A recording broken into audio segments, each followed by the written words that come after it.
안녕하세요. 황혼의 부자되기 채널 아나운서 오지안입니다. 오늘은 고령자산관리 전문가 김연준님과 함께 이야기 나눠보겠습니다. 안녕하세요. 네, 안녕하세요. 김연준입니다. 반갑습니다.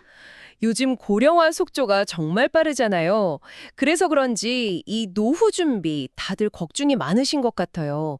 특히 혹시라도 치매라던가 이렇게 인지 능력이 좀 떨어지게 되면 내 소중한 자산 또 보험금 이런 걸 어떻게 해야 하나 막막하다 이렇게 느끼시는 분들 정말 많으시더라고요. 네, 맞아요. 그런 걱정들 많이 하시죠. 그래서일까요? 최근에 고령자의 보험금을 간병비나 생활비로 안전하게 쓸 수 있는 공공신탁제도, 이 이야기가 참 많이 들립니다.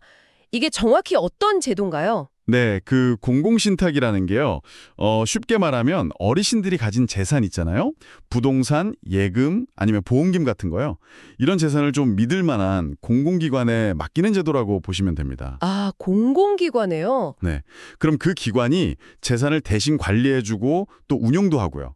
그래서 매달 생활비를 드린다거나 아니면 필요할 때 간병비, 요양비 이런 걸 지급해 주는 거죠. 그리고 더 나아가서 사후에는 장례나 상속 문제까지도 처리해 줄 수 있는 그러니까 금융하고 복지를 이렇게 합쳐 놓은 거라고 할까요? 일종의 종합 생애관리 서비스다. 이렇게 이해하시면 좀 쉬울 것 같습니다. 와, 금융이랑 복지가 결합된 서비스라 정말 꼭 필요한 제도 같다는 생각이 드는데요. 구체적으로 어떤 점들이 좋은 걸까요? 좀 더 설명해 주시겠어요? 네, 가장 큰 장점은 역시 그 자산 보호 기능입니다.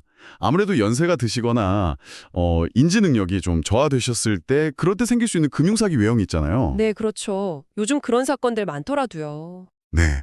그리고 또 안타깝지만 가족들 사이에서 재산 문제로 좀 다툼이 생기는 경우도 있고요.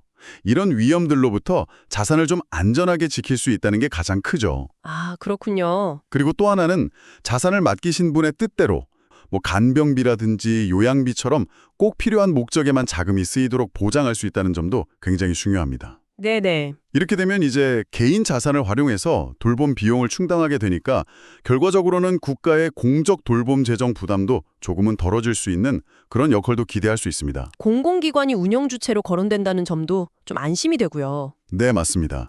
예를 들어서 국민연금공단 같은 곳이요. 이런 신뢰도 높은 공공기관이 직접 운영하게 되면 아무래도 민간 금융사에 맡길 때 좀 걱정되는 높은 수수료라든가 아니면 너무 수익성 위주로 운영하는 건 아닐까 하는 그런 부담을 좀 덜 수 있겠죠. 네. 그리고 전국적으로 지사망이 잘 갖춰져 있으니까 접근성도 높일 수 있고요. 실제로 설문조사를 해보면 이 공공기관, 특히 국민연금공단에 대한 선호도가 꽤 높게 나타났습니다. 들어보면 정말 든든한 제도 같은데 아직 해결해야 할 문제라든지 좀 한계점 같은 건 없을까요? 물론 있습니다. 아직 논의 중이긴 한데요. 현재까지 나오는 이야기로는 신탁할 수 있는 보험금의 종류가 좀 제한될 가능성이 있어요. 아, 제한적이요? 어떤 보험금이요? 네, 예를 들면 3천만 원 이상의 사망보험금, 이런 거 위주로만 한정될 수 있다는 거죠.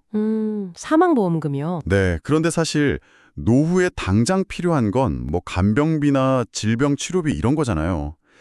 그래서 질병보험금이나 상해보험금이 정말 중요한데 이게 포함되지 않으면 실제 활용도가 좀 떨어질 수 있다. 이런 지적이 많습니다. 아, 그건 정말 그렇네요. 꼭 필요한 돈인데 정작 신탁을 못하게 될 수도 있다는 거군요. 그렇죠. 그 부분이 좀 아쉬운 점으로 꼽히고요. 우리나라 고령층 자산 구조의 특수성도 좀 고려해야 합니다. 잘 아시겠지만 우리나라 어르신들 자산의 대부분 거의 80% 이상이 부동산에 묶여 있거든요. 네, 맞아요. 현금이 부족한 경우가 많죠. 네. 그리고 또 자녀에게 이걸 상속하려는 경향도 꽤 강하시고요.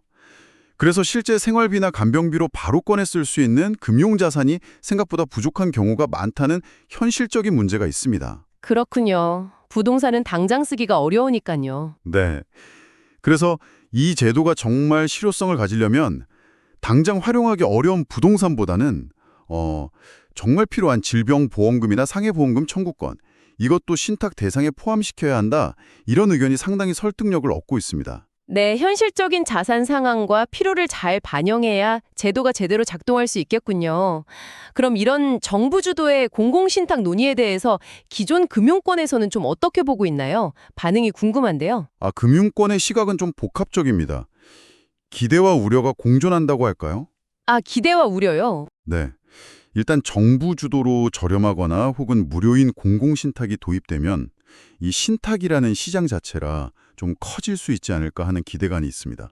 하지만 동시에 기존의 은행이나 증권사, 보험사에서 팔고 있던 상품들 있잖아요.